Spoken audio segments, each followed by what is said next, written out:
están viendo, por ejemplo, esta lesión, parece una montaña, ¿verdad? Con piquitos que estamos viendo acá. Entonces, por estas partes que se meten hacia acá, a la parte, digamos, de la dermis, esto corresponde a piel, recuerda lo que es piel. Y acá estamos viendo como unas hilachitas que están encima, ¿no? Entonces, esto es ya una proliferación fuera de lo normal. Acá estamos viendo un papiloma, que también hemos visto en la práctica. Acá estamos viendo otra lesión también en la que participa el epitelio, pero que se mete hacia la parte más profunda, ¿no? Y forma como una especie de laguna y dentro hay un grupo de células. Eso también no es normal. Acá estamos viendo un extendido citológico, una célula que tiene el núcleo más grande y que nos llama la atención. Eso tampoco no es normal. Y acá tenemos un grupo de células que corresponden a cinos glandulares, pero que no se distingue bien su luz. Algunas son más chiquitas, otras son más grandes. Los núcleos también son irregulares, ¿no? Entonces, estamos viendo, por ejemplo, en estas 4 imágenes que ya las células, como los núcleos, no son normales, ¿no?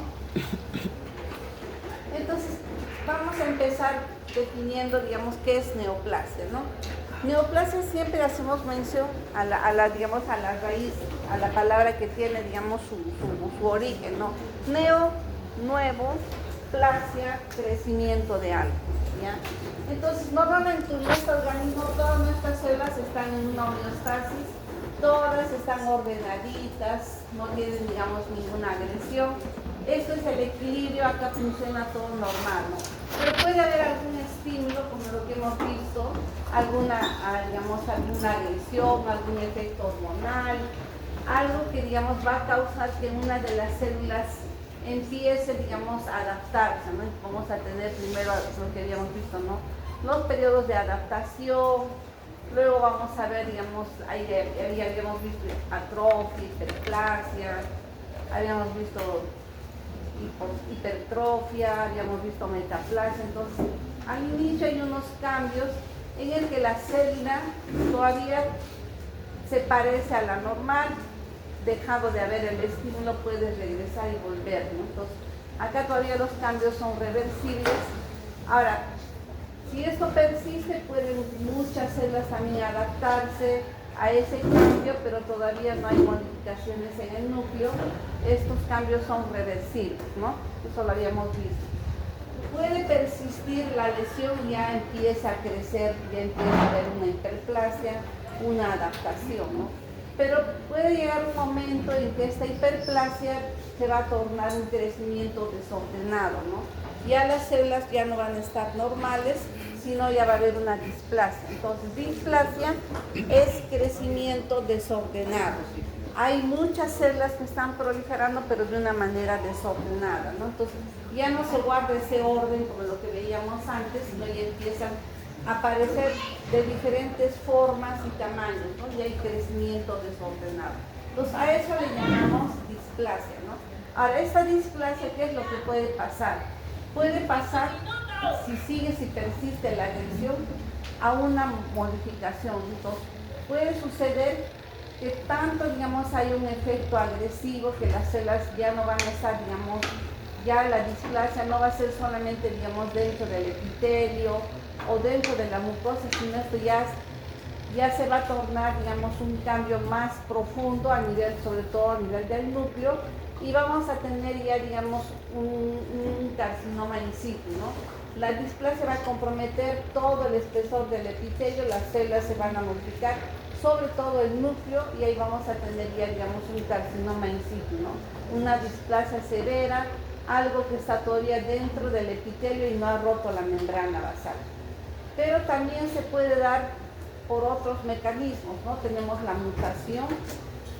Puede ser, digamos, que haya un gen que esté alterado, entonces este gen que está alterado a en determinado momento, ya sea por la edad o algún agente que pueda hacer, digamos, o un gen supresor, va a hacer que este gen alterado empiece a proliferar. Entonces ahí también vamos a ver que las células van a empezar a crecer de una manera desordenada y muy diferentes a la célula original de donde se digamos, originó la lesión, ¿no? Entonces, dentro de la neoplasia vamos a ver que no solamente son los factores, digamos, externos, ambientales, sino también pueden haber, digamos, mutaciones, ¿no? Tengan, digamos, un fondo genético. Entonces, ¿cómo definimos a neoplasia? Hay varias definiciones, ¿no? Uno es nuevo, plasmatos, formación, crecimiento, ¿no? Entonces vamos a definir a la neoplasia como un crecimiento monoclonal. Cuando decimos monoclonal nos referimos a que una célula alterada va a empezar a crecer, como lo que estamos viendo acá. A estas células que empiezan a crecer, todas estas están alteradas y empiezan a proliferar de una manera desordenada, ¿no? Entonces, es un crecimiento autónomo, ellas deciden crecer, no hay un reloj, digamos, que diga hoy día van a proliferar 20 células, 30, sino el crecimiento es autónomo del tejido que ha escapado, digamos, a los límites normales, ¿no? De proliferación. Entonces va a haber, digamos, diversos grados de semejanza a la célula original de donde se originó, ¿no? Entonces, si todavía se parecen en un inicio, vamos a decir que esa neoplasia es bien diferenciada, se parece a la célula que la originó. Si poco a poco va disminuyendo, va digamos, desapareciendo las características, diremos que es una neoplasia moderadamente diferenciada. Y si ya no se parece, va a ser una neoplasia poco diferenciada o pobremente diferenciada. Y cuando no haya ningún parecido, ya estamos frente a una anaplasia. Entonces, actualmente, por ejemplo, ustedes van a ver que hay diferentes definiciones de lo que es en relación a neoplasia, ¿no? Entonces, algunos lo definen como un crecimiento celular desencadenado por mutaciones adquiridas que afectan a una sola célula y a su progenie clónica, ¿no? de donde provinieron. Estas mutaciones van a, digamos, hacer que la célula cambie su estructura y empiece a crecer de una manera excesiva, independiente y desordenada, ¿no? Dañando los tejidos donde se localizan, infiltrándolos, causando atrofia y destrucción de la zona, ¿no? Por digamos, la velocidad con la que están creciendo, porque finalmente las neoplasias, sobre todo las malignas, van a crecer con un crecimiento exponencial, ¿no? Entonces, dentro de las neoplasias también vamos a ver que otra definición se hace mención a que es una masa tumoral que está formada por una proliferación anómala excesiva de células, que no es coordinada, que es autónoma, incluso tiene, digamos, puede ser, digamos, ajena al estímulo que en un inicio le pudo haber, digamos, originado esa proliferación, ¿no? Entonces, los tumores pueden dividirse en células o en neoplasias benignas y malignas, ¿no? Digamos, hay dos grandes divisiones. Aparte, vamos a ver que tienen dos componentes esenciales.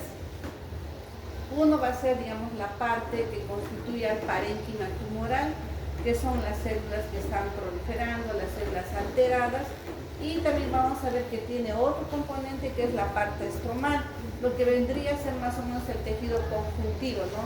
Que está formado por fibroblastos, fibras colágenas, vasos sanguíneos y que más o menos le dan, digamos, el esqueleto o armazón a este grupo de células que están creciendo de una manera desordenada, ¿no? Aquí en el esquemita, por ejemplo, tenemos un útero con sus anexos y estamos viendo a nivel de la pared, a nivel del miometrio, una proliferación benigna, ¿no? Que vendría a ser, por ejemplo, un leiomioma. Pues el leiomioma va a ser una proliferación de células musculares lisas que puede estar, digamos, dentro de la pared, puede estar a nivel submucosa o puede ser a nivel subseroso, ¿no? Entonces, esa proliferación puede en algún momento tornarse, digamos, de una manera desordenada y atípica y generar una neoplasia o la contraparte maligna. Entonces, Si acá era un leiomioma y era una lesión benigna, delimitada, encapsulada, pasa a ser una neoplasia maligna, vamos a ver que la arquitectura de las células también se va a modificar, vamos a ver abundantes figuras mitóticas y va a causar destrucción del tejido donde está creciendo, ¿no?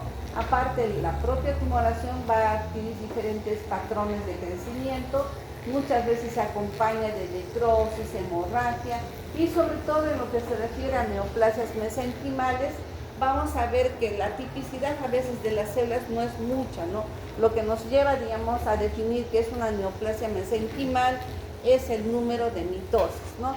Más de 10 mitosis, de 8 a 10 mitosis por campo de 40X, ya estamos hablando de una neoplasia maligna mesenquimal.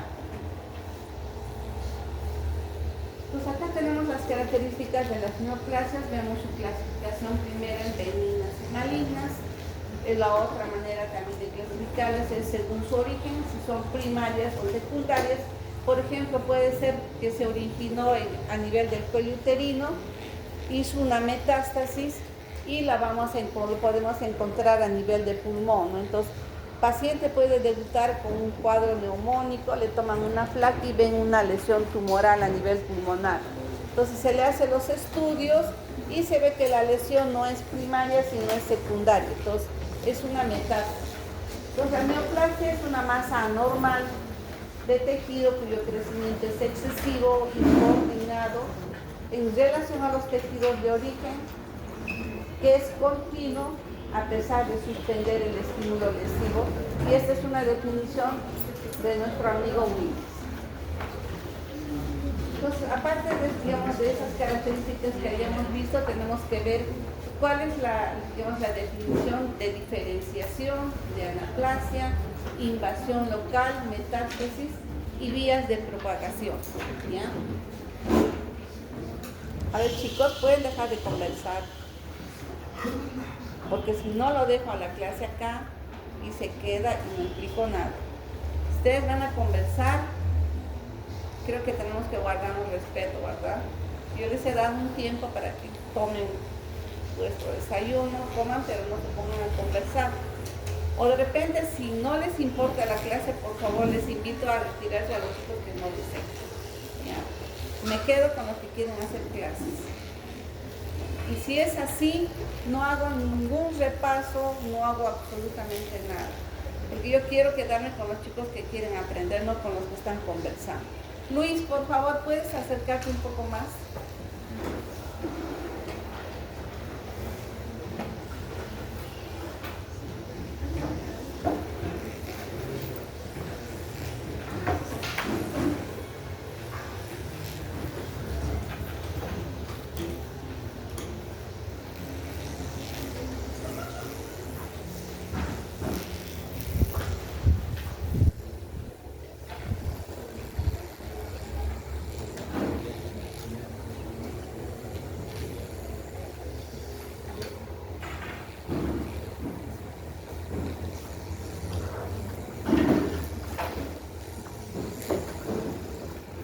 Quiero volver a nadie conversando, ¿eh? Entonces, decíamos que hay también otras características que se consideran: la diferenciación, la anaplasia, invasión local, metástasis, vías de propagación, etc.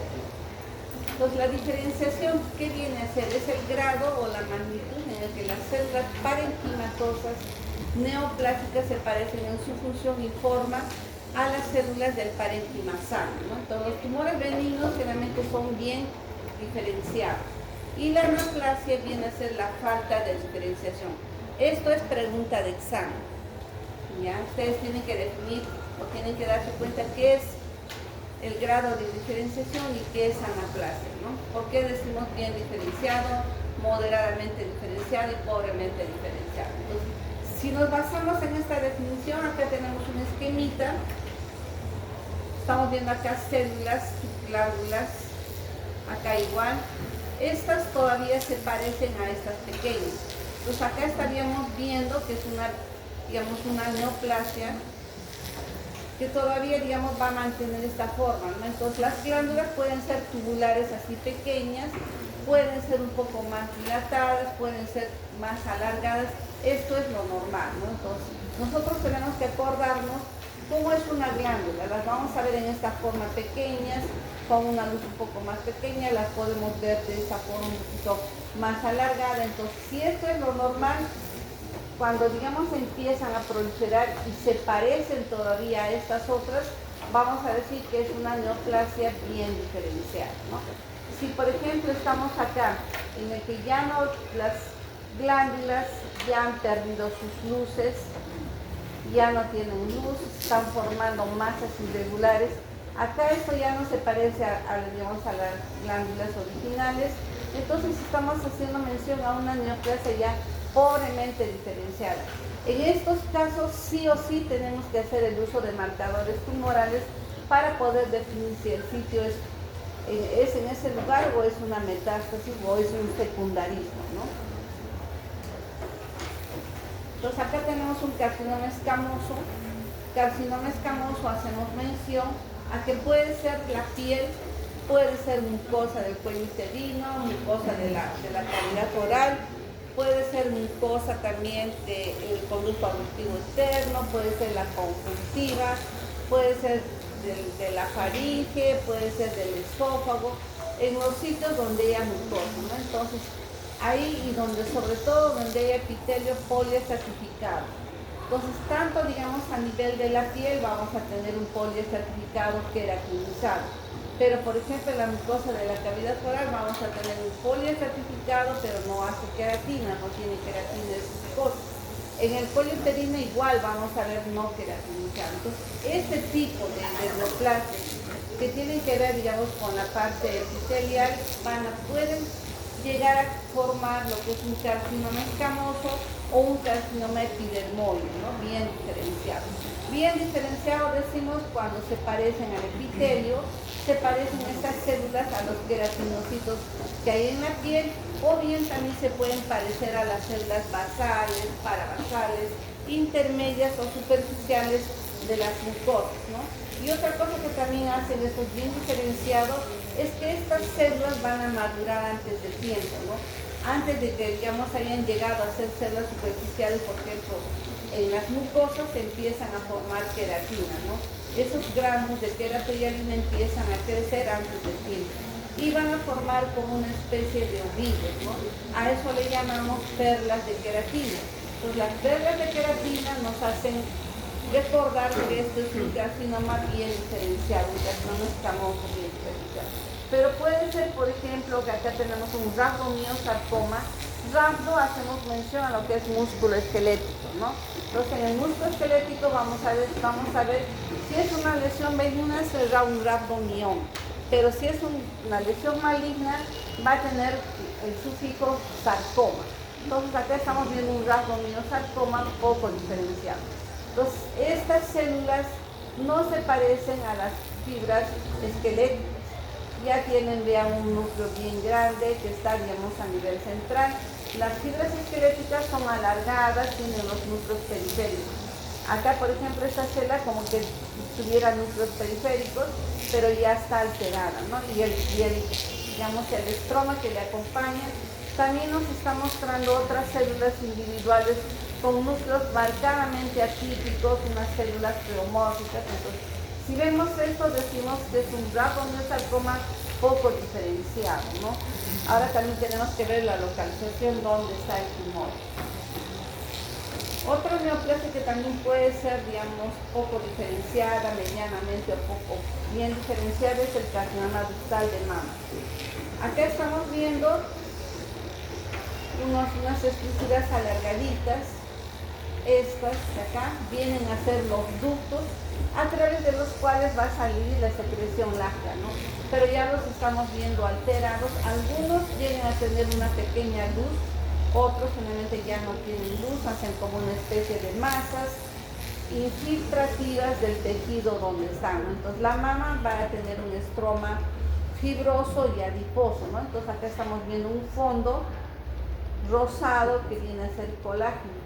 Estamos viendo ductos, tubos alterados. sin luces, unos más grandes, otros más pequeños, y las células también están irregulares. Entonces acá estamos frente a un carcinoma ductal infiltrante de mama.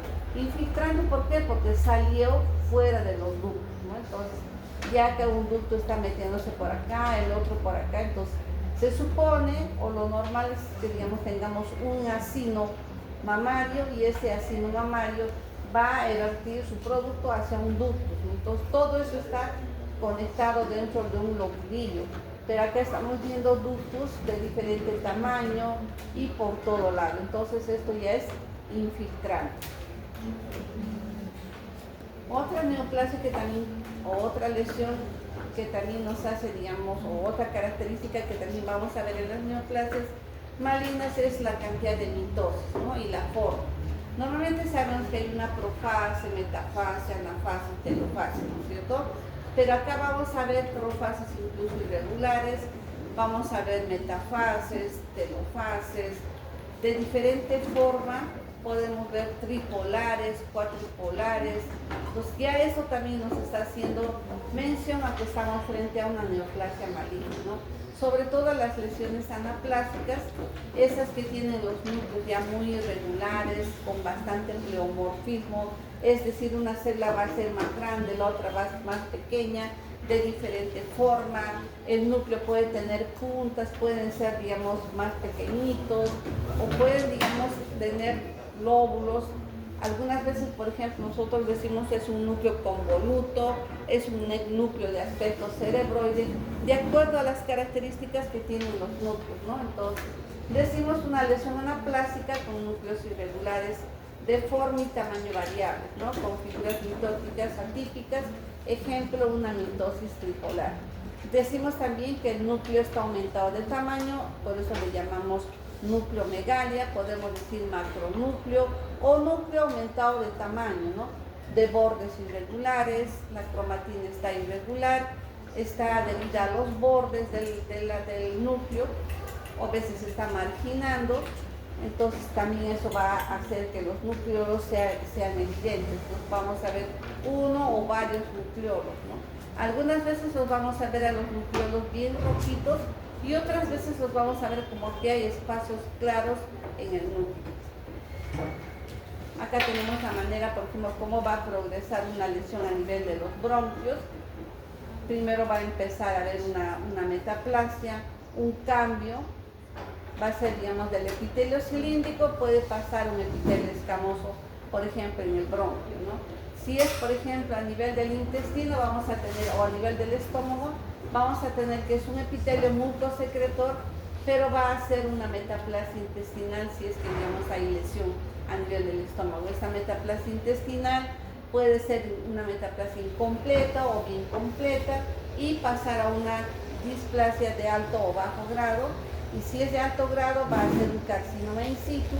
Ese carcinoma in situ rompe la membrana basal y se mete, y vamos a tener un cáncer ya infiltrante también avanzado, ¿no? Entonces, en las diferentes partes u órganos de nuestro organismo también hay, digamos, pasos, ¿no? Empieza, digamos, a ver una metaplasia, primero una hiperplasia, luego una metaplasia, luego vamos a ver una displasia en la que está viendo crecimiento desordenado. Si es que esto persiste, ya vamos a pasar a una neoplasia, una lesión infiltrativa invasora, ¿no?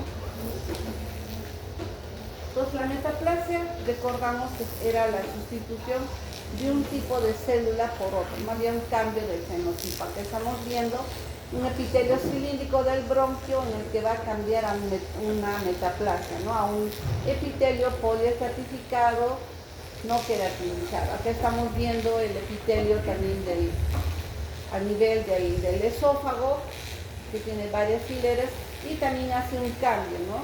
Vamos a tener, en lugar de tener, digamos, a nivel del cardio, un epitelio mucosecretor, vamos a tener un epitelio que va a tener metaplasia intestinal, y esa metaplasia también puede progresar a una lesión mayor y hacer un adenocarcinoma, ¿no? Sino que cuando tenemos una metaplasia ya estamos hablando de lo que es un esófago de Barrett, ¿no es cierto? Ahora, la displasia es un término que también significa crecimiento desordenado. Ya las hileras de células que están creciendo no van a guardar, digamos, un orden, ¿no?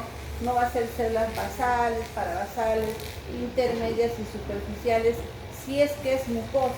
Si es piel, va a ser células basales, estrato espinoso, estrato granuloso y células ya, digamos, que están en la parte más superficial y que las que van a ser las que van a perder el núcleo y van a formar la capa córnea, ¿no es cierto? Entonces, en la displasia, por ejemplo, si estamos hablando de cuello uterino, vamos a ver que si el desorden es en el tercio inferior, estamos haciendo mención a una displasia leve. Si es que llega hasta la mitad más o menos del espesor del epitelio, estamos hablando de una displasia moderada. Y si es que, digamos, ya compromete todo el espesor como lo que vemos acá, estamos hablando de una displasia severa. Otra cosa que también vemos es que los núcleos son más oscuros, más hipercromáticos, ¿no? A diferencia, digamos, de los otros núcleos que están en la parte más superficial, donde son la cromatina es finamente distribuida y estéril, ¿no? Entonces aquí ya estamos viendo núcleos más oscuros, más hipercromáticos, ¿no? Y cuando ya la displasia es severa, vamos a ver que desde las células de la base hasta las células superficiales, casi todas las células son grandes. Los bordes nucleares son irregulares, son hipercromáticos y hay muchas hileras, ¿no? Entonces esto es lo que pasa en el cáncer de cuello uterino. Empieza viendo un desorden en la parte inicial, una displasia leve, pasa una moderada y una severa, ¿no? Eso es, digamos, una de las maneras en las que se define el crecimiento anormal. Pero ahora ya, según, digamos, la categoría de Bethesda, lo dividen en displasia de alto y bajo grado. Ustedes van a ver, ¿no? Cuando estén haciendo químico van a ver en los informes que se menciona, ¿no? ¿Es un cuello uterino con displasia de bajo grado o es un cuello uterino con una displasia de alto grado? Entonces, ¿a qué hace mención eso?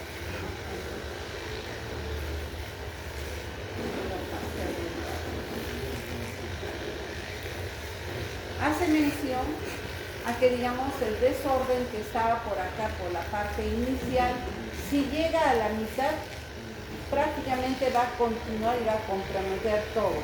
Entonces, todo lo que, digamos, entraba dentro de la displasia moderada y podía pasar a severa, va a estar dentro del grupo de lesión intraepitelial de alto grado. Solamente va a quedar como de bajo grado lo que esté en el tercio inferior, que puede autolimitarse o, digamos, más fácil de poder, digamos, dar tratamiento a que, por ejemplo, sea de una displasia moderada y prácticamente va a continuar su crecimiento alterado hasta comprometer todo el espesor del epitelio. Entonces, por eso la nueva clasificación hace mención a que lo que es moderada ya se considera de alto grado, ¿no?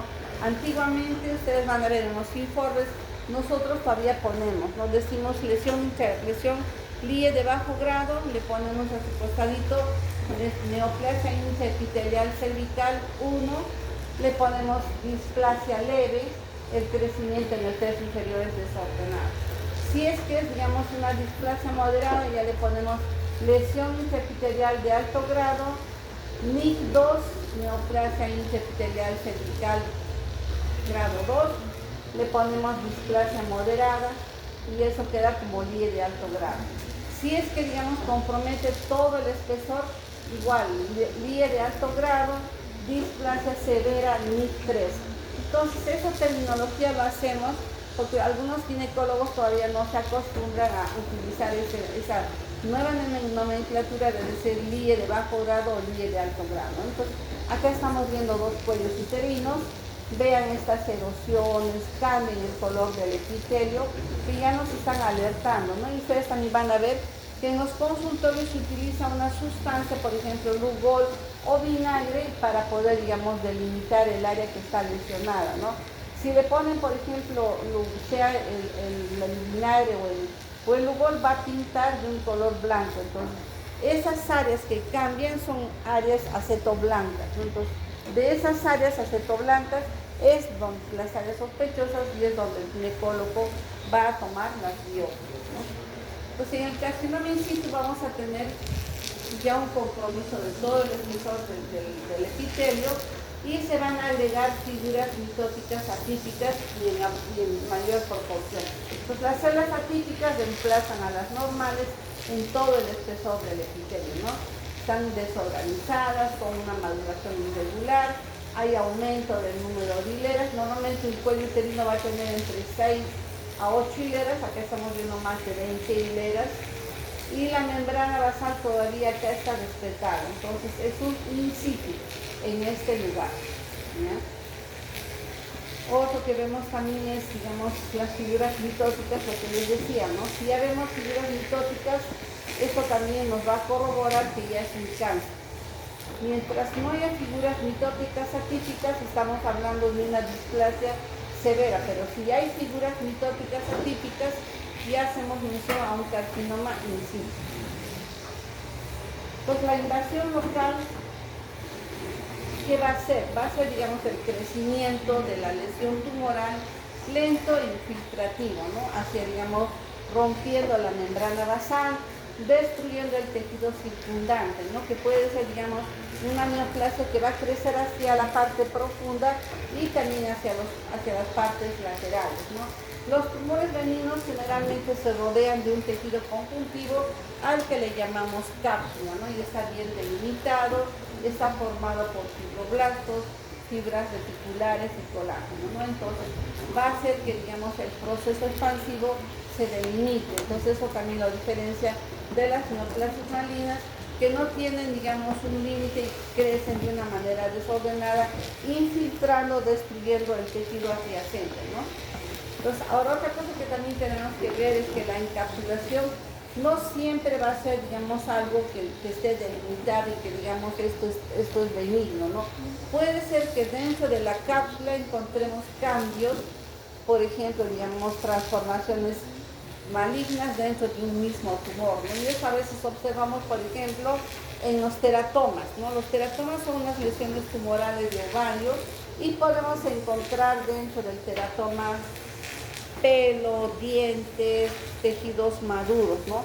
Pero puede haber áreas donde encontremos células indiferenciadas embrionarias. Entonces ahí estamos hablando de un tumor mixto que tiene, digamos, áreas indiferenciadas que le van a dar, digamos, otro tratamiento y va a tener, digamos, otra nomenclatura, ¿no? Se tiene que consignar y siempre el grado de la lesión nos da, digamos, el que está más diferenciado, ¿no?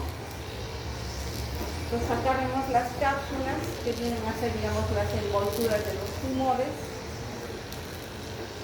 Esta es como una telita que los cubre. Igual acá también estamos viendo, acá estamos frente a, puede ser un fibroadenoma, un leiomioma, acá estamos frente a un carcinoma o un adenoma follicular de tiroides, acá estamos frente, por ejemplo, a unos quistes serosos o mucinosos, acá estamos también frente, digamos, a un hemangioma o un hemangioma cavernoso, ¿no? Puede ser cualquier lesión benigna que esté delimitada. Acá tenemos otra lesión, un fibroadenoma de mama, también tiene su delimitación. Y en la histología también vamos a ver componente acinar y ductal, ¿no? Que se ve en la mama. Y que son células que, digamos, son normales.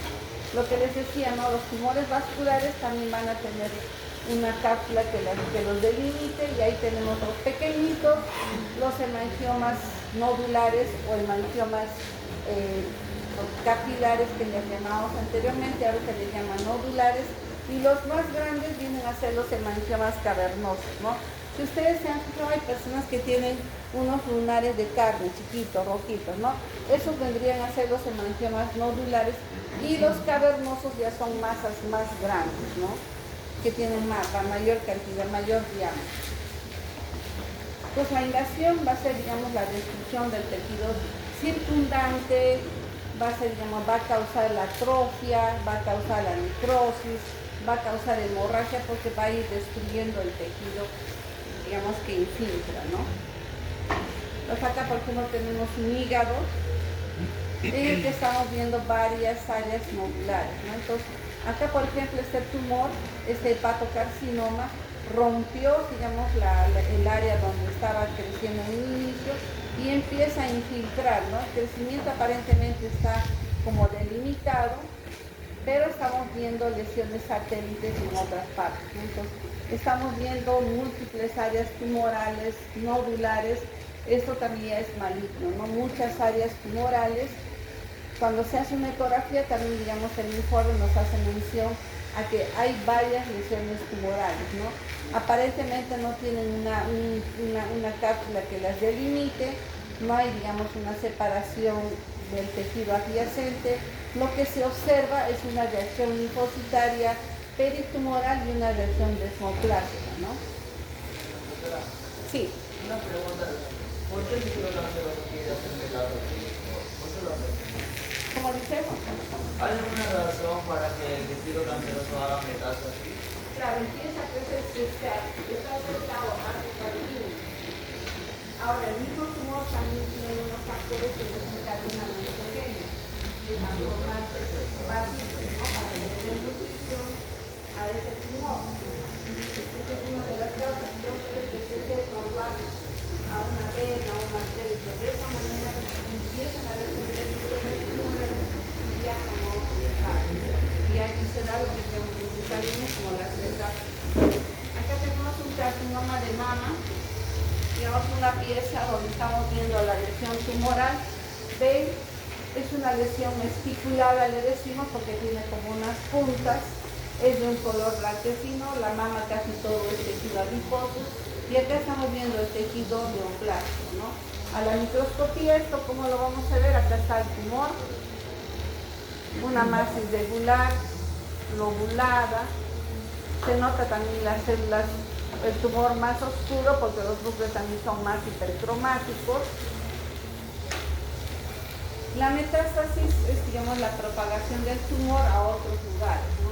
Del sitio donde se originó en una manera primaria, demarcando la malignidad del tumor.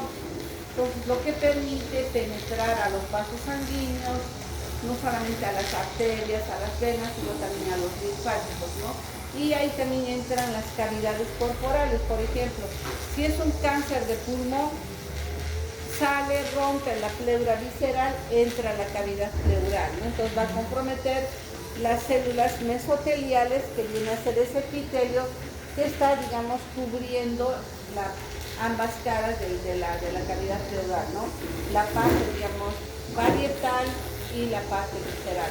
Todas estas, ambas hojas están tapizadas por células mesoteliales y cuando se mete a la cavidad pleural va a comprometer las células mesoteliales. En la cavidad abdominal también pasa igual con las neoplasias de estómago, colon, páncreas, ovario, ¿no? Que sale fuera y los pacientes las pacientes también debutan con ascitis, ¿no? Empieza a crecer desde el abdomen y de un día para otro notan que el abdomen está más prominente.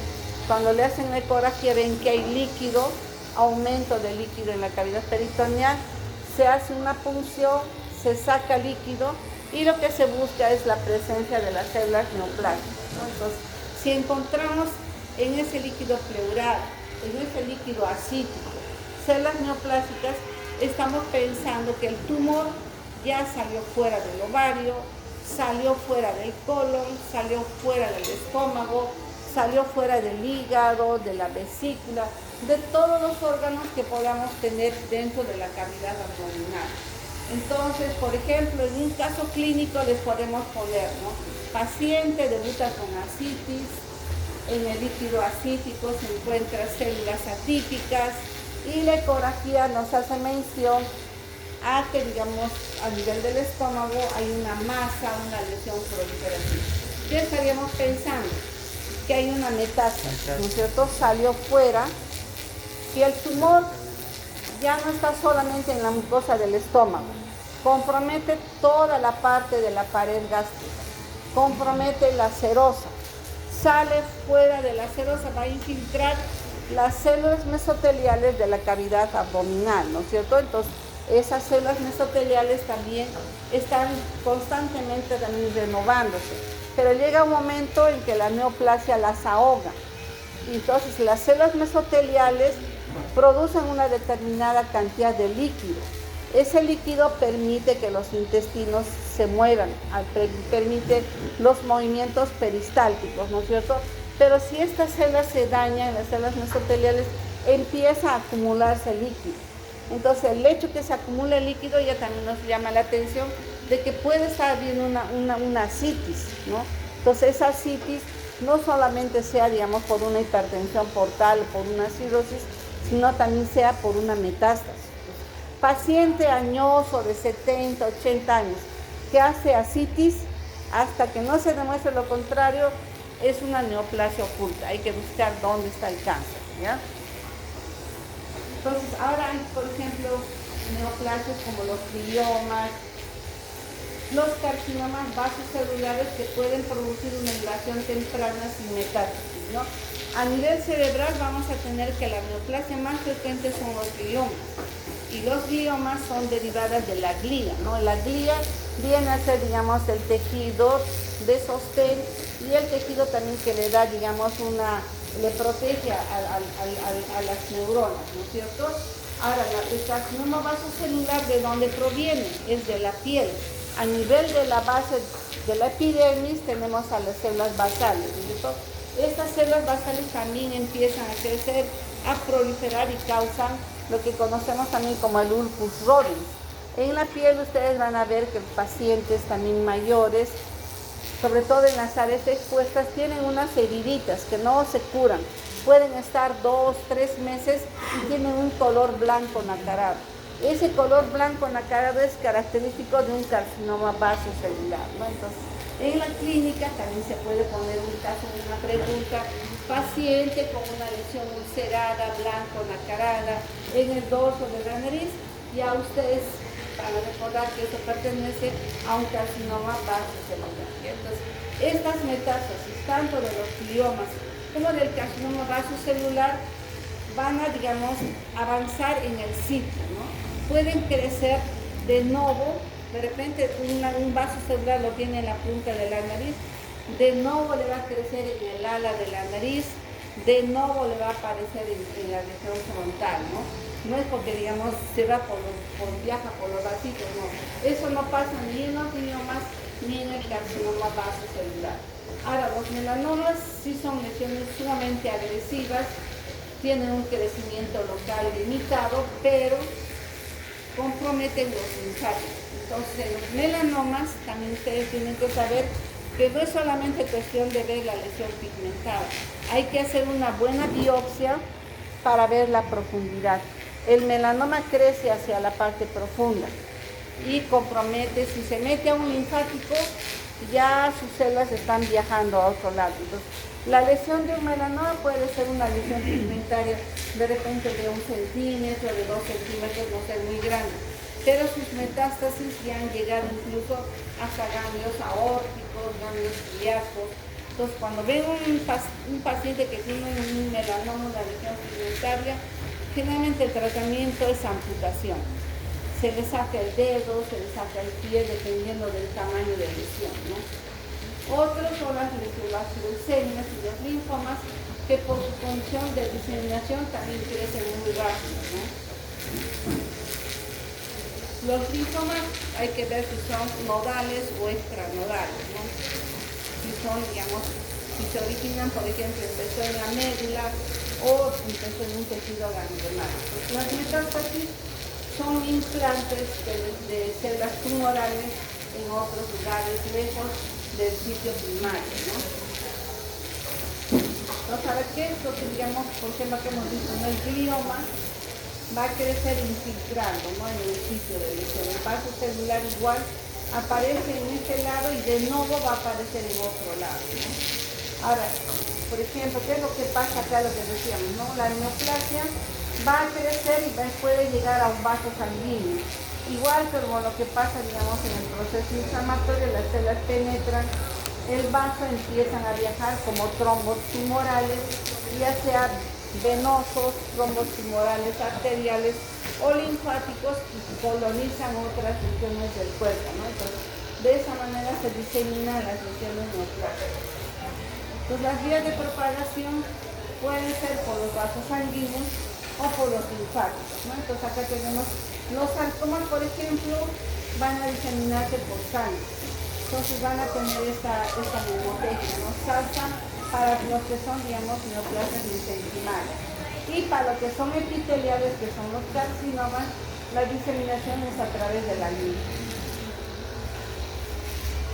Entonces tenemos siempre en cavidades, lo que les decía, cavidad pleural, cavidad abdominal, cavidad pericárdica, diseminación linfática, por ejemplo, cáncer de mama, diseminación hematógena, algunos sarcomas. Ahora, ustedes van a escuchar, ¿no? La gente dice, no te hagas sacar biopsia, no te hagas tocar esa lesión, porque si te cortan va a crecer más rápido y te vas a morir. Entonces, ustedes van a ver eso, la gente tiene ese concepto y es por esto, ¿no? Piensan que, digamos, al hacer un corte, ¿qué es lo que va a pasar? El tumor se va a diseminar. Y en cierta manera sí es esto cierto, ¿no? Porque al cortar el tumor también se van a seccionar vasitos. Entonces pueden desprenderse células tumorales que viajen a otros lugares. Entonces, de ahí está la importancia que una vez que se ha sacado el tumor, se haga el estudio histopatológico y se tenga el informe de una manera rápida, ¿no? Para todo lo que son neoplasias malignas no debe pasar de 15 días un informe histopatológico. ¿Para qué? Para evitar que esas células tumorales empiecen a proliferar y haya metástasis en otros órganos, ¿no? Pero ¿qué pasa? A veces no tenemos reactivos, no tenemos los equipos, no tenemos materiales y un cáncer de mama, un cáncer de colon, de pulmón, estamos contestando después de mes y medio. Entonces, esas pacientes ya han hecho metástasis, ya el cáncer ha viajado. Y de ahí también viene el fracaso de las terapias, ¿no?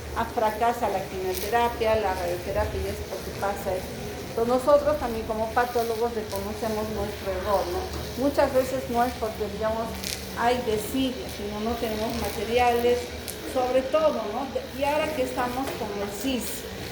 El CIS aparentemente, entre comillas, es un buen indicativo de que nuestro país está progresando, pero ¿qué pasa? Gente que tiene dinero está con el CIS simplemente porque no tiene salud, pero sí puede pagar una consulta, puede pagar 6 soles, puede pagar 5 soles, ¿no? Por ejemplo, una señora que tenga su negocio de una tienda o tenga un kiosco, qué sé yo, puede pagar. El CIS debe ser para personas indigentes, abuelitos, qué sé yo, ¿no? Que no pueden pagar. Porque ¿qué pasa? Desde que tenemos el CIS, los hospitales no tienen ni gasa, no tienen ni alcohol. Ahora que empiecen a hacer vuestras rotaciones van a ver. Es una situación bien crítica, un caos total. No hay, reactivos en el laboratorio, no hay gasa, no hay algodón. A veces los mismos pacientes tienen que comprar sus materiales y traerles porque el CIS ha hecho una mala cobertura a todo. Eso debe ser, digamos, yo al menos pienso, debe ser según el grado, no clasificar. En el INEM, por ejemplo, no te dan todo, te clasifican hasta la letra Z. La letra Z es gente que no tiene nada, ¿no? Entonces a ellos les ayudan. Pero a las otras personas que pueden tener, tienen que colaborar, tienen que dejar algo, ¿no? Porque de esa manera también saben cuidarse, saben valorar su salud. Si todo lo reciben gratis, la gente no sabe valorar, ¿no? Entonces, ahora van a ver que no tenemos un montón de cosas. Y no es solamente, digamos, en medicina, es en cirugía, es en químico, en especialidades, en todos los lados, ¿no? Entonces, la siembra en cavidades, habíamos visto que podría ser en la peritoneal, en la pleural, pericárdica, en la fosa tiroidea y también en el espacio articular, ¿no? Puede haber, digamos, un sarcoma de Ewing que esté cerca, digamos, al cóndilo femoral, puede comprometer también la articulación de la rodilla, ¿no? Entonces son diferentes hemorragias. La diseminación linfática a través de los linfáticos lo vamos a ver cuando vemos el corte histológico dentro de un linfático. Vean acá, todos estos son linfáticos, pero los linfáticos tienen paredes delgadas. Entonces acá estamos demostrando la metástasis o los trombos linfáticos tumorales. Entonces la diseminación hematógena también va a ser para algunas neoplasias, no para todas. La mayoría son para los sarcomas. Por ahí también que los sarcomas son una de las neoplasias también difíciles de manejar, difíciles de retirar. Muchas veces los pacientes vienen con leiomyosarcomas, liposarcomas muy grandes de cavidad abdominal, difíciles de poderlas operar y retirar porque ha hecho metástasis, ¿no? Han comprometido el hígado, el pulmón, entre otros. Otro que también vemos es el estudio ver los ganglios linfáticos, ¿no? Generalmente en los linfomas se ve esto, ¿no? Masas tumorales, conglomerados tumorales a nivel cervical. Podemos ver también en los melanomas ganglios axilares. Si es que digamos son acrales en los pies o en las manos, vamos a ver ganglios a nivel axilar. En la mano también vamos a ver el ganglio centinela. En el melanoma también vemos el ganglio centinela a nivel de la axila o a nivel de la región inguinal, epitoclear, ¿no? En el estómago, todo lo que es generalmente tubo digestivo, estómago, intestino delgado, intestino grueso, vemos al ganglio de Virchow. Es un ganglio que lo vemos acá supraclavicular y también es bien notorio, ¿no? Entonces es característico. Lo que se tiene que hacer es tomar una biopsia del ganglio, si se ve un ganglio de Virchow. El paciente viene, ¿no? Adelgazado, pérdida de peso, pálido y no se sabe, ¿no? Uno le examina y aparentemente no hay una masa tumoral. Entonces, pero si le miramos, puede ser que le esté creciendo el ganglio de Virchow, ¿no? Entonces, lo que se hace es tomar una cuña y se estudia de dónde es el tumor. Generalmente es metástasis de estómago, ¿no? Entonces igual pueden aparecer, como decía, a nivel cervical, en cualquier sitio, ¿verdad? Entonces, las características de las neoplasias benignas, sobre todo las macroscópicas, va a ser que el crecimiento es lento, el crecimiento es expansivo, algunas veces pueden causar atrofia del órgano, son tumores generalmente redondeados, bien delimitados, son susceptibles de extirpación quirúrgica y no hay necrosis ni hemorragia, ¿no? En las microscópicas vamos a ver generalmente bien diferenciados, pocas mitosis o están ausentes, no hay tendencia a diseminarse o a hacer metástasis, ¿no? Tampoco hay necrosis y hemorragia cuando lo miramos a microscopio. En las malignas sí vamos a ver una variedad, vamos a ver una diferenciación celular, si es poco diferenciado, mediano, muy poco, ¿no? Quizás, digamos, en relación al órgano, que son órganos parenquimatosos, pueden haber, digamos, diversas formas de las células. Ahí vamos a ver el pleomorfismo, cuanto más indiferenciado va a haber formas más abigarradas, ¿no? Son pocos diferenciados, ya no se parecen a nada, son los anaplasmas. El pleomorfismo es variación en el tamaño y forma celular y nuclear. Las células gigantes multinucleares también pueden hacerse presentes en algunas neoplasias, sobre todo, por ejemplo, en nuestras. Ahí tenemos el linfoma de Hodgkin, tenemos las células de Stenberg, tenemos también las células multinucleadas del tumor de células gigantes. Podemos también ver en algunos sarcomas células multinucleadas atípicas, ¿no? Otro es el núcleo aumentado de tamaño, como decía, nucleomegalia. Acá se invierte la relación núcleo-citoplasma, los bordes nucleares son irregulares, hay un hipercromatismo que se ve. Otra cosa que también vemos es que la cromatina está adherida a los bordes, algo que también se llama marginación. Las figuras mitóticas están incrementadas, son irregulares. Hay pérdida de la polaridad en la alteración al orden celular. Esto lo vemos sobre todo a nivel intestinal, a nivel del estómago, donde las células y los núcleos están hacia la base. Cuando se dice pérdida de la polaridad, cuando vemos núcleos a diferentes alturas, que ya lo hemos visto en la práctica del otro día cuando hemos visto un adenocarcinoma, ¿no? La metaplasia es cambio de un epitelio poroso, que también puede haber áreas de metaplasia. Puede haber, por ejemplo, en algunas lesiones en un cáncer de pulmón, podemos tener, por ejemplo, una metaplasia ósea, podemos tener una metaplasia osteocondral, puede haber esos cambios dentro de un mismo tumor maligno, ¿no? Vamos a ver también áreas con displasia, de dónde se origina el tumor, ¿no? De dónde acá tenemos la necrosis, las células tumorales empiezan a necrosarse, a morir y pierden su forma, ¿no? Entonces lo vemos como áreas irregulares, eosinófilas, no se distingue bien el núcleo, como cuando veíamos en el necrosis coagulativa igual, ¿no? Acá también se ve así. La respuesta inflamatoria, tenemos linfocitos alrededor de las áreas tumorales, es lo que llamamos la lesión linfocitaria peritumoral.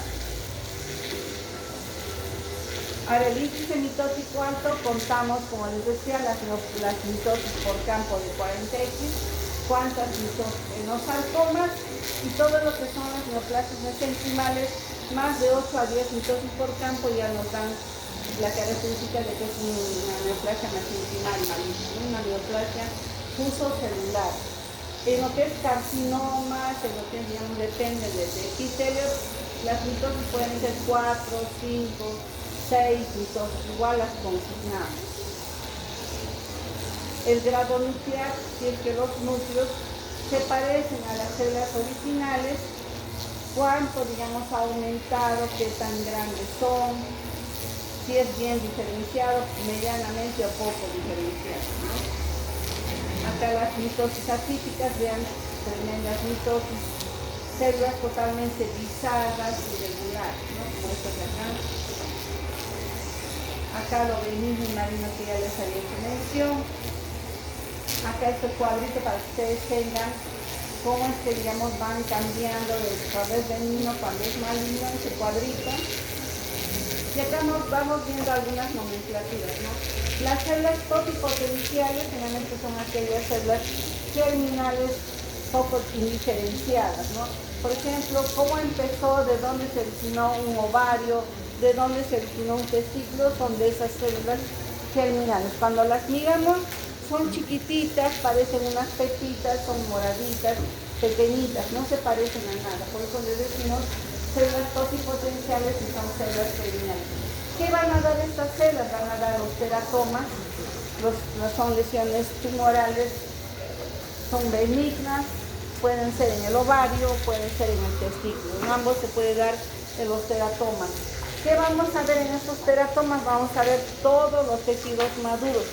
Podemos encontrar epitelio bronquial, epitelio gástrico, tejido nervioso, podemos encontrar pelos, dientes en un teratoma, ¿no? Y eso es lo característico que se encuentra también grasa.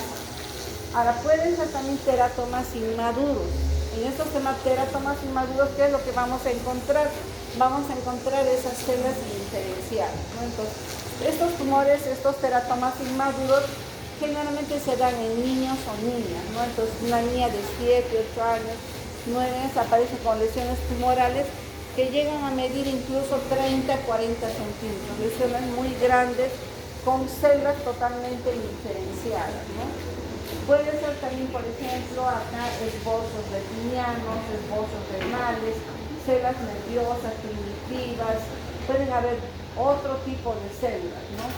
Que podemos encontrar en los teratomas. Y otras células pluripotenciales son estas, ¿no? Que pueden dar, por ejemplo, al nivel de la retina, podemos tener un retinoblastoma, de un esbozo renal podemos tener un nefroblastoma, por eso se le llama blastoma, ¿no? Porque es, digamos, de un esbozo renal. ¿Y dónde encontramos ese esbozo renal? En aquellos glomérulos que no habían diferenciado, ¿no? Si ustedes recuerdan la embriología, teníamos el pronefros, el mesonefros y el metanefros, ¿no? Entonces, el metanefros nos daba ya el riñón definitivo. Entonces, este esbozo renal hace mención al mesonefros, ¿no? Y puede ser un pronefros, es un riñón primitivo del cual va a crecer esta neoplasia maligna que conocemos como nefroblastoma. De las células nerviosas tenemos el tumor de Wills, también un tumor que tiene un componente endocrino, ¿no? Otras células periféricas primitivas tenemos también los neuroblastomas. Del neuroectodermo tenemos los neuroblastomas. Acá de las células ya diferenciadas, epiteliales, escamosas, tenemos a nivel de piel, esófago, vagina, boca, epitelio metaplástico, nos va a dar lo que habíamos visto el otro día, un papiloma escamoso. Hemos visto también la proliferación de células.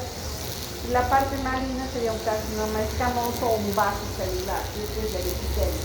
Si es que es de glándula, puede estar en todo lo que está el tubo digestivo, genitourinario, respiratorio, también tenemos el endometrio, el ovario, ¿no? Los benignos, adenomas, cistoadenomas, y así es que ha formado un quiste, un adenocarcinoma o un cistoadenocarcinoma, que es que ha degenerado una formación quística. De células transicionales a nivel de lo que es la pelvis renal, el uréter, la vejiga o la uretra, la parte benigna va a crecer como un papiloma y su maligno sería carcinoma de células transicionales. En las células hepáticas, los hepatocitos van a crecer, también pueden darnos adenomas o los carcinomas hepatocelulares en la parte, digamos, en la parte maligna, ¿no? A nivel de riñón, ya las células definitivas, vamos a tener cáncer, digamos, el epitelio del túbulo puede darnos adenoma o adenocarcinoma, ¿no? O también nos puede dar carcinoma de células claras en los riñones. A nivel, digamos, de las glándulas endocrinas, tenemos tiroides, paratiroides, tenemos suprarrenal, tenemos hipófisis. En esos lugares pueden ser adenomas y la contraparte sería un adenocarcinoma. Del mesotelio, de ese epitelio que va a cubrir las cavidades, tenemos los mesoteliomas benignos y los mesoteliomas malignos. A nivel de la placenta vamos a tener el trofoblasto. La parte benigna puede proliferar y formar la mola hidatiforme y su contraparte un coriocarcinoma. En las células mesenquimales tenemos al fibroblasto.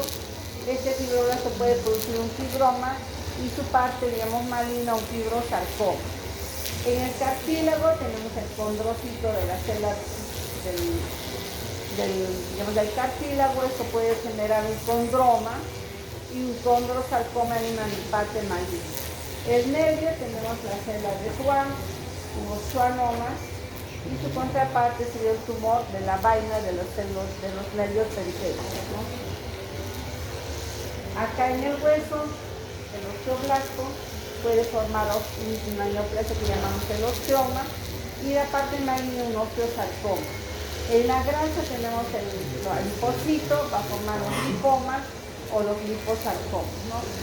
En el notocorio tenemos un mesénquima primitivo y va a formar también en la parte maligna los cordones.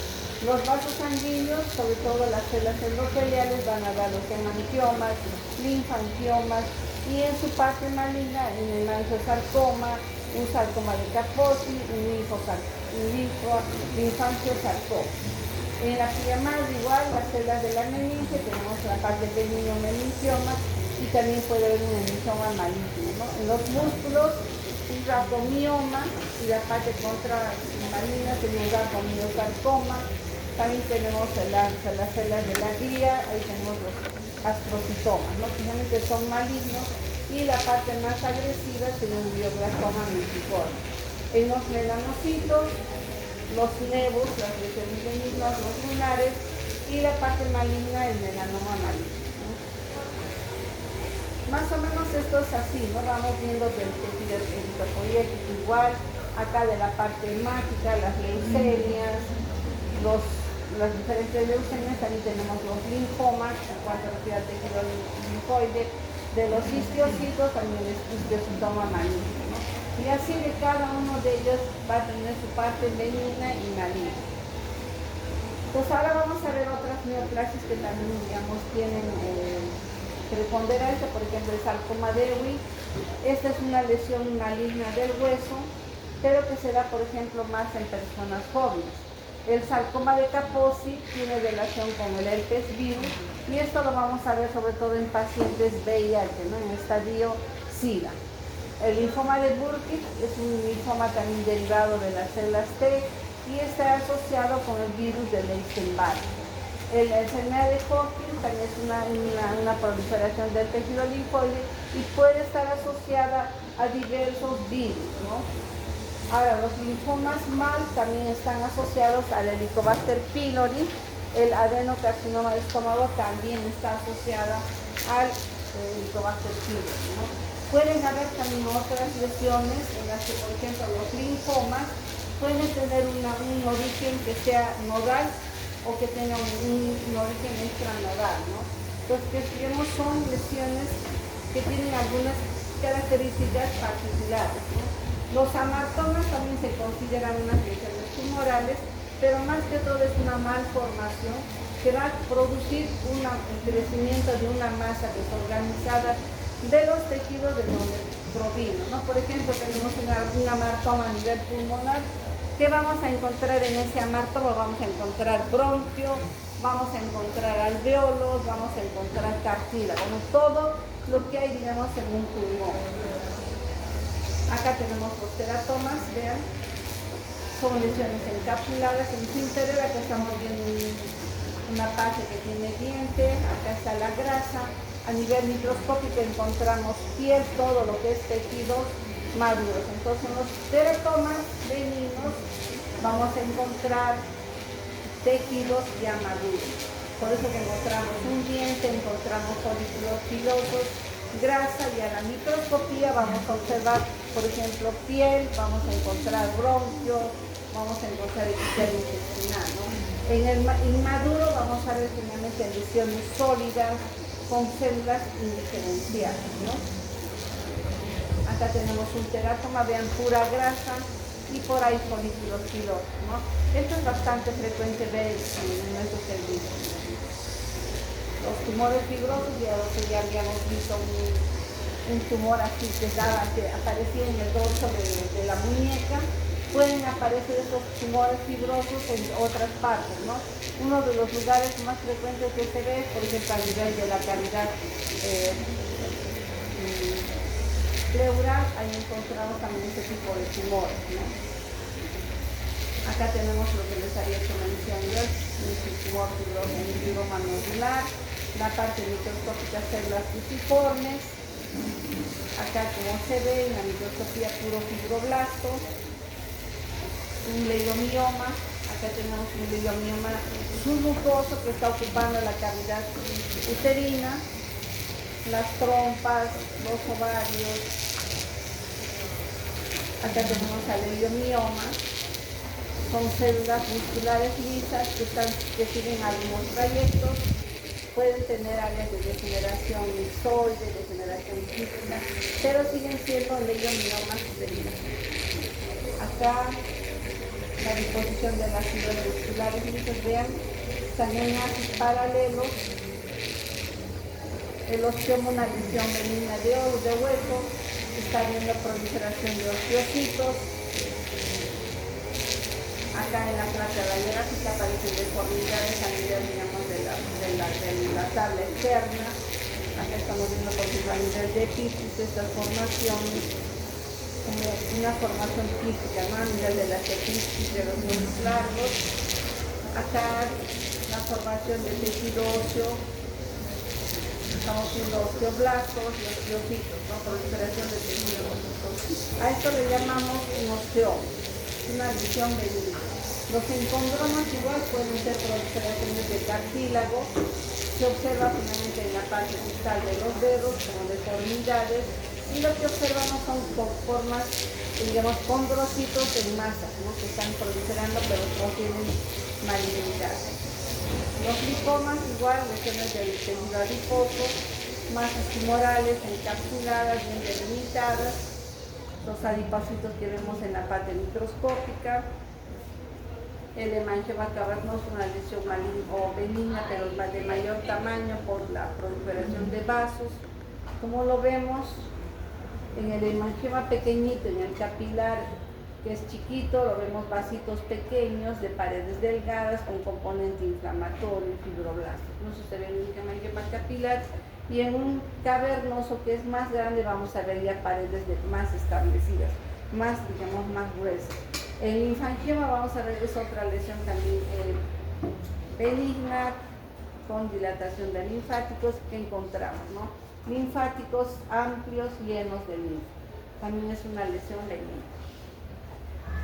Acá un linfangioma mesentérico, también vean acá en parte del intestino, a nivel del mesenterio vamos a encontrar estas lesiones quísticas con unos globos de linfa, ¿no? Que observamos linfáticos dilatados, llenos de linfa, ¿no? Acá está el intestino, la pared muscular, y acá están estas dilataciones que estamos observando. El neuroma también se produce, son lesiones de proliferación de las células de Schwann. Como acá lo hemos pintado con proteína S100 para poderlo bien demostrar. Tejido nervioso. Esto se produce, por ejemplo, en los neuromas postraumáticos, cuando se hacen las amputaciones de los miembros. En las áreas, digamos, distales, donde está el muñón, ahí puede crecer proliferaciones de haces neuronales. Otros son las lesiones a nivel del epitelio. Tenemos acá epitelio gástrico, empieza a crecer el epitelio, a proliferar y va a formar estas lesiones elevadas que llamamos poros, ¿no? Como unos arbolitos. Y en la microscopía lo que se ve es epitelio gástrico proliferando con abundantes glándulas, ¿no? Acá mayor aumento epitelio mucosecretor formando estas proyecciones, pero que sus celdas son normales. Acá tenemos otra lesión, otro adenoma de las glándulas de Brunner, como sabemos a nivel del duodeno.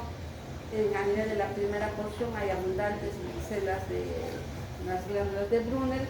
Estas también pueden proliferar, formar como una especie de arbolitos, a lo que llamamos también adenomas. A nivel del duodeno pueden también crecer unas lesiones un poco más de mayor tamaño y con más, digamos, atipicidad, y a ellos los vamos a llamar adenomas vellosos porque hacen como deditos, ¿no? Como estas proyecciones. Velloso porque dicen que son como peludos, ¿no? Acá lo estamos viendo, estas proyecciones que acá se ve en una vista panorámica que mayormente estamos viendo, ¿no? Proyecciones como que se está desprendiendo el epitelio de su base. Acá mayor aumento ya empezamos a ver, por ejemplo, que ya hay cierta tipicidad en un adenoma velloso. Estos adenomas vellosos siempre tenemos que tener cuidado, hay que observar la base de inserción, cuánto es su tamaño, ¿no? Por eso también nos va a indicar, ya que es una lesión que necesariamente hay que revisar el colon para ver si hay lesiones satélites y sacar esta lesión desde su base, ¿no? El mucosela también es otra lesión que se produce por proliferación de las glándulas mucosas en el apéndice, ¿no? Pues va a crecer, se va a formar como una especie de una bolsa, a lo que llamamos mucosela, una cavidad con material mucoide. Acá está el mucosele lleno de material mucoide. Acá está la pared del intestino o del apéndice.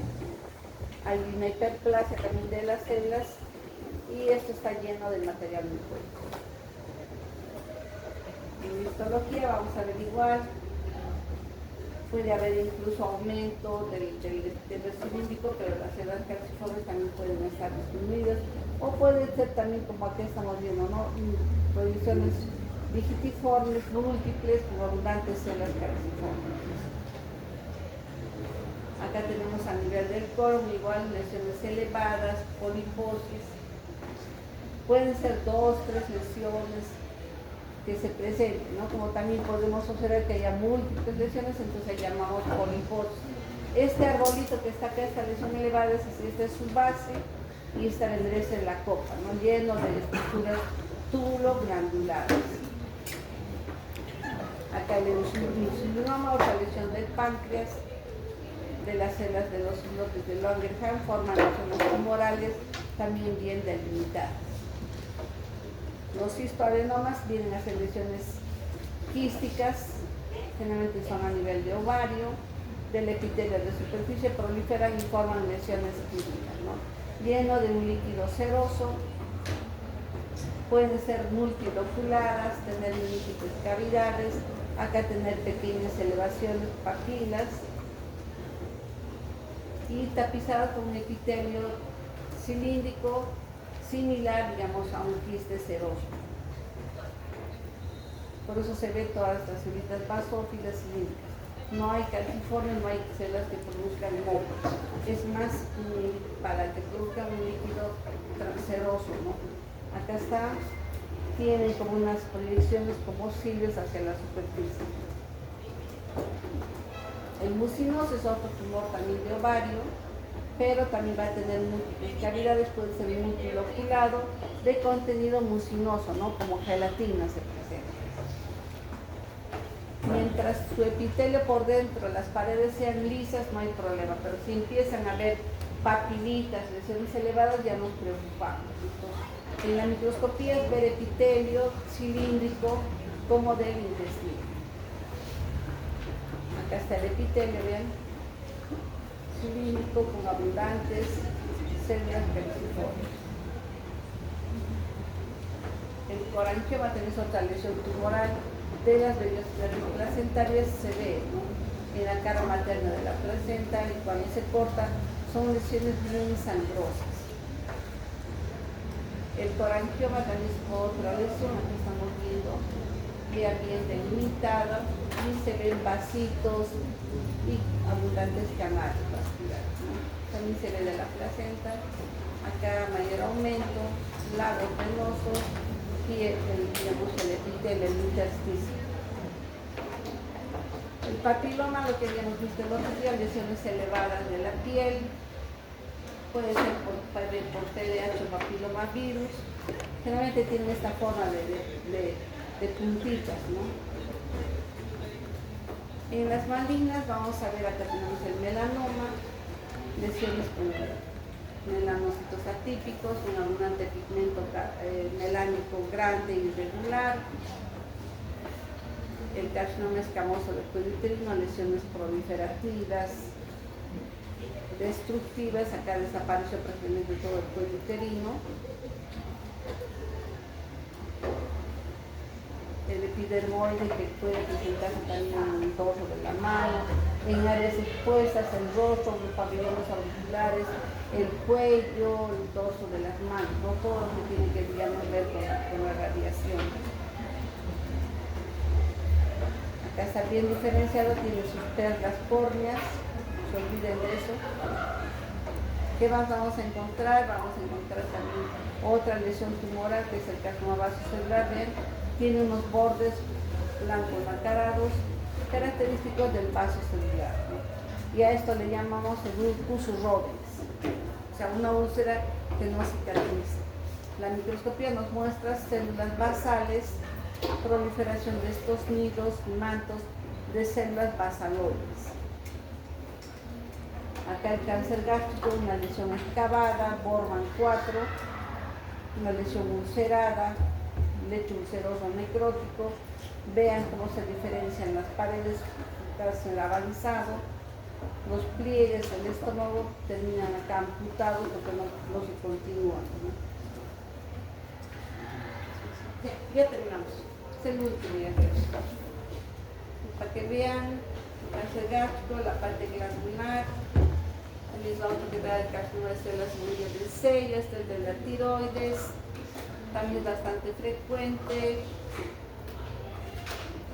El de células renales, lo que les decía, el tumor de Wilms, con su triple componente, el urotelial, el de pulmón, el adenocarcinoma, los tumores neuroendocrinos, el leiomyosarcoma, células fusiformes atípicas. Bien, chicos, hasta acá. Toda esta parte.